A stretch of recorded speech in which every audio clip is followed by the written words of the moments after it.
Hello నమస్కారం అండి. ఈరోజు బత్తాయి తోటలో కటింగ్ చేస్తున్నామండి. చూడండి ఒకసారి బత్తాయి తోట మొక్క కటింగ్ చేస్తున్నారు. వీళ్ళు చెర్లోపల్లె నుంచి వచ్చారండి. ఇది చెర్లోపల్లె వాళ్ళండి వచ్చినారు. చూడండి తోట అంతా ఇలా నీట్గా కట్ చేశారు. ఇలా కట్ చేయడం వల్ల కాపు అనేది బాగా వస్తుందని, పొట్టి పుల్ల అనేది లేకుండా బాగా కాపు వస్తుందండి.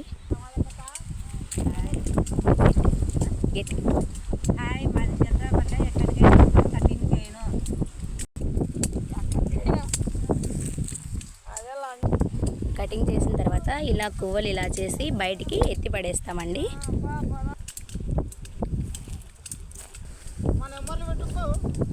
7 90 50 28 52.